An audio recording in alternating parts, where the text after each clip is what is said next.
خوتي خواتاتي اهلا وسهلا مرحبا بكم يا جماعة الخير وصحة فطوركم وصحة صيامكم. Je suis très heureux de vous retrouver aujourd'hui parce que enfin nous avons une date pour les élections présidentielles.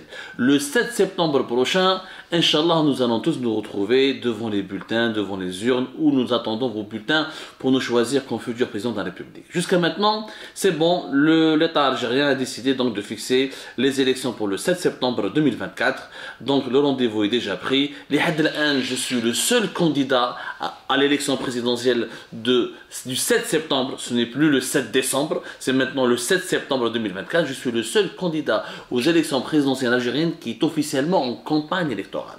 On a la campagne sur le terrain. Les réseaux sociaux, c'est un terrain certes virtuel. En attendant les autorisations pour qu'ils nous permettent d'être avec vous sur le terrain physique, nous espérons en tout cas vous serez de notre côté. Les solutions seront toujours là dans nos capsules. Jusqu'à maintenant, M. Abdelmajid Tebboune n'a toujours pas fait part de ses intentions à ce qu'il va briguer un deuxième mandat. En tout cas, je peux me considérer aujourd'hui comme son seul adversaire sérieux et je lui donne rendez-vous le 7 septembre prochain.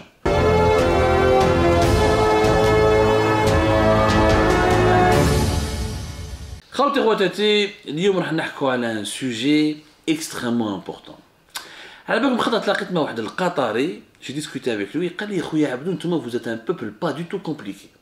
قلت له ah bon parce que j'avais toujours l'image de notre population comme si nous étions un peuple une population très compliquée. قال لي pas du tout قال لي نتوما les Algériens واش تحبوا تتزوجوا تحبوا un logement une voiture. Et vous avez des rêves très simples et très simplistes. Ce qui est d'ailleurs vrai, ce qui est d'ailleurs malheureux, c'est que les Algériennes et les Algériens, nous avons perdu la capacité de rêver. On n'a pas de rêve. Là où on a des choses qui sont ordinaires, un logement, une voiture, et comment se marier, un bon salaire. Les salaires d'ailleurs, c'était notre première partie, ou notre première proposition dans notre programme présidentiel. Et on a quoi le logement? Comment on peut résoudre définitivement la crise du logement dans notre pays?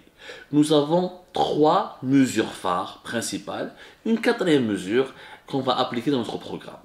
D'abord, en Algérie, nous avons 9 900 000 logements. 40% à plus, pardonnez-moi, 60% de nos logements, c'est des maisons. C'est des maisons, il y a des maisons individuelles. 14%, ce sont des immeubles. Et 14%, ce sont des maisons traditionnelles. Dans notre pays, nous vivons à pratiquement à plus de 80% uniquement au niveau de la côte, de la bande côtière, c'est-à-dire les wilayas du nord du pays. Nous sommes le pays le plus vaste géographiquement du continent africain. Nous sommes nous faisons partie en tout cas des 15 pays les plus vastes géographiquement du monde.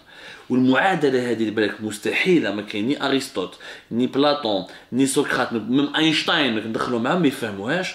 Nous avons un problème de logement et de foncier et de terrain alors que nous sommes le pays le plus vaste géographiquement du continent africain. C'est anormal. Avec le territoire, nous avons un continent, nous n'avons pas de pays. Avec le territoire que nous avons, on peut habiter, nous pouvons loger ou là nous pouvons résider, nous pouvons avoir une population jusqu'à 200 millions d'habitants facilement. Facilement. Pourquoi nous avons autant de problèmes de logement? Parce que nous avons énormément de mauvaise gouvernance et parce que le logement en Algérie a toujours été géré que par l'État.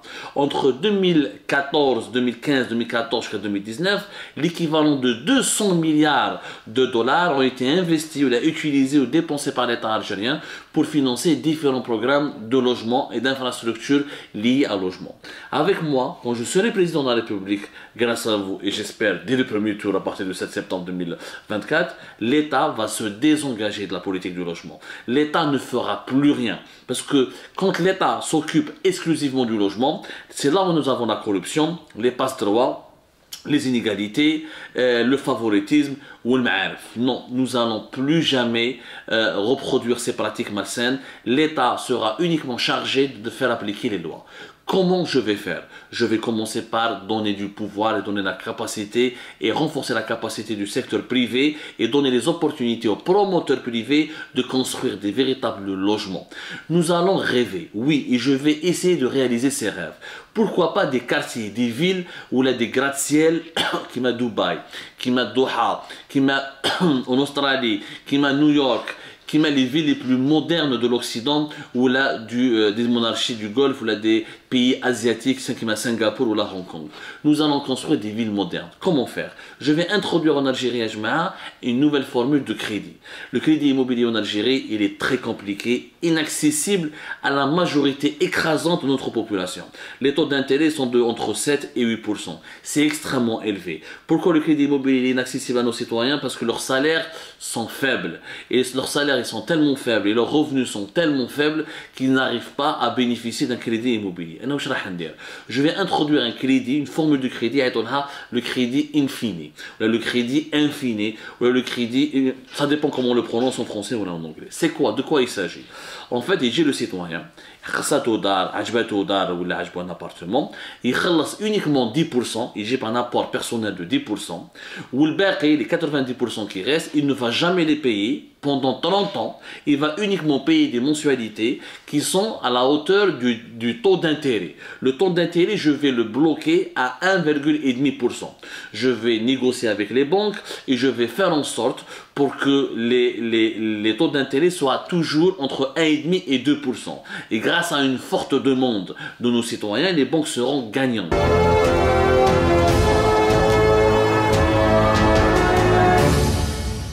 Les banques seront donc gagnantes parce qu'il y a toujours une forte demande où les Algériennes et les Algériens sont désireux de posséder un logement. Donc il y a beaucoup d'argent à se faire pour les banques, il y a beaucoup d'argent à se faire aussi pour les promoteurs immobiliers. Donc il y aura un contrat qui sera signé bien celui qui va faire ce crédit-là et la banque.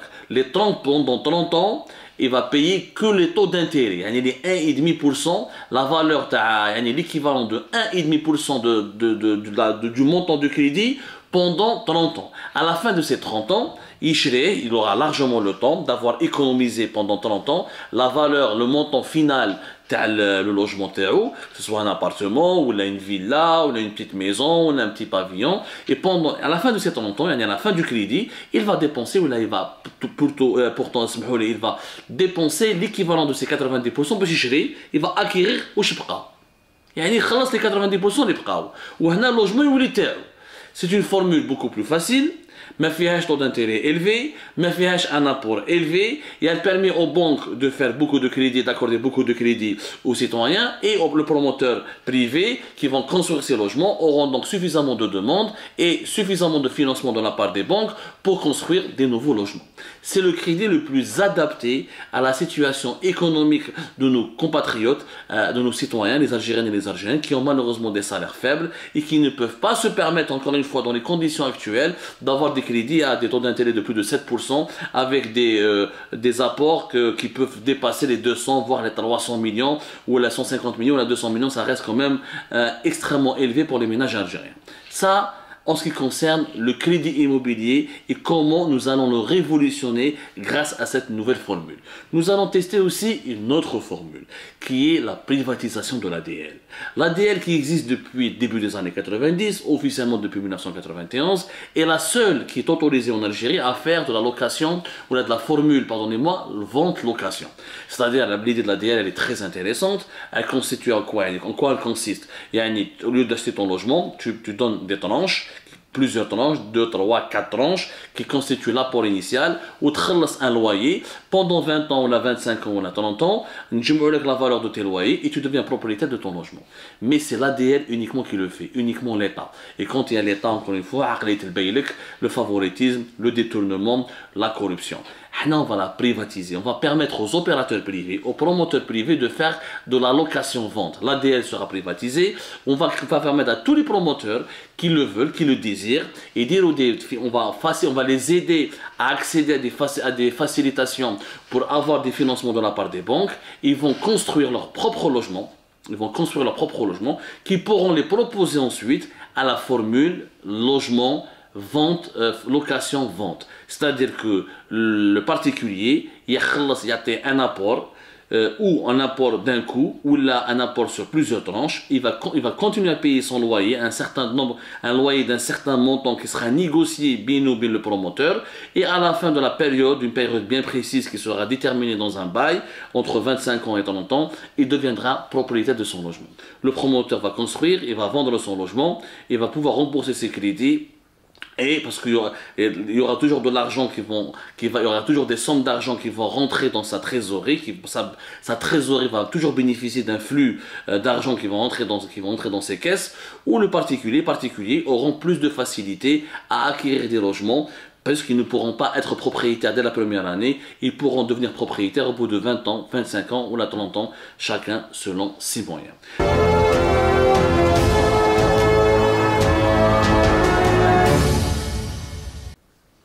Notre troisième solution concerne les terrains. على بالكم بلي رانا في دولة من أكبر الدول جغرافيا في القارة الإفريقية وعندنا بروبليم تاع تيران أمر غير معقول. Comment on va régler le problème du terrain? C'est simple.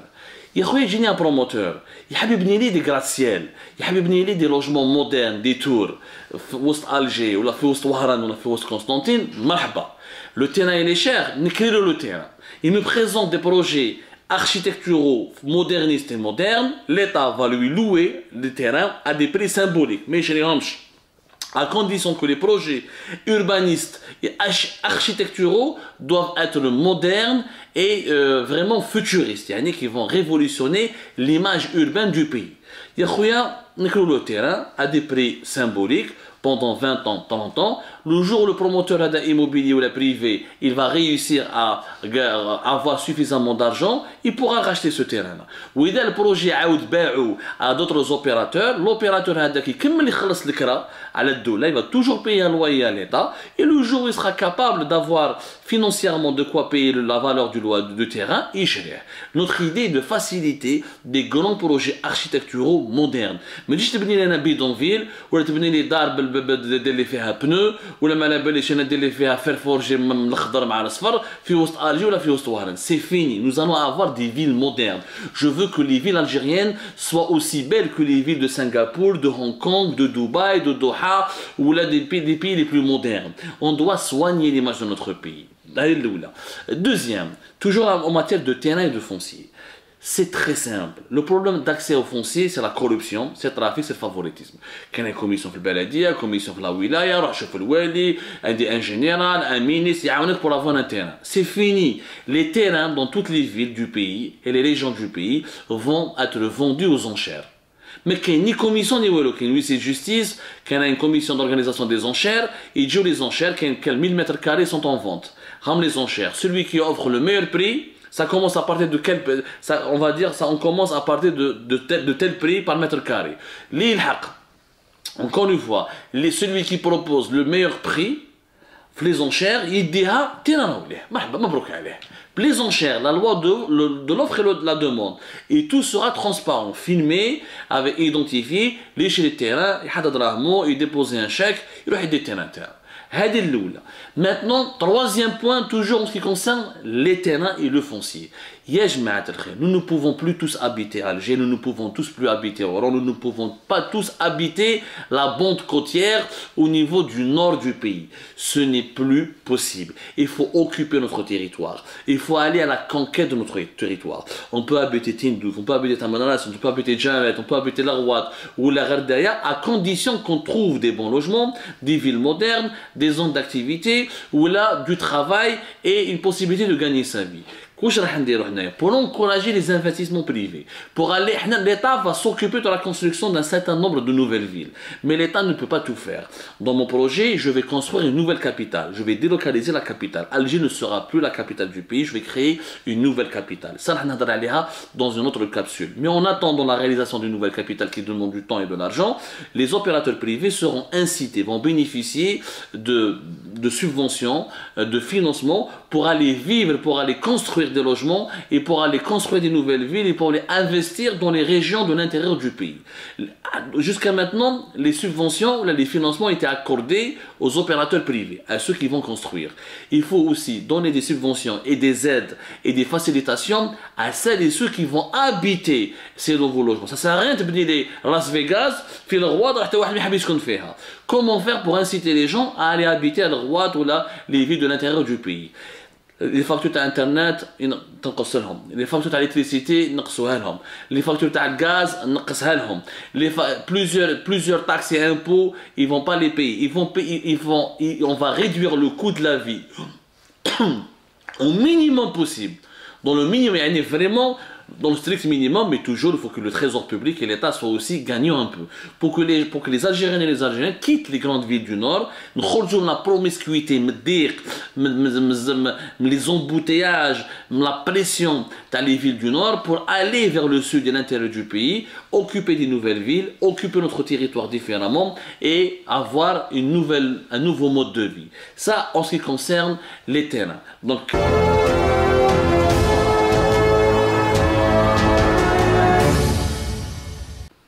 en conclusion, nous avons 3 mesures phares dans notre programme présidentiel qui vont révolutionner notre pays et faciliter définitivement l'accès au logement. Nouvelle formule du crédit immobilier. Nouvelle formule de la location-vente et sa généralisation aux opérateurs privés.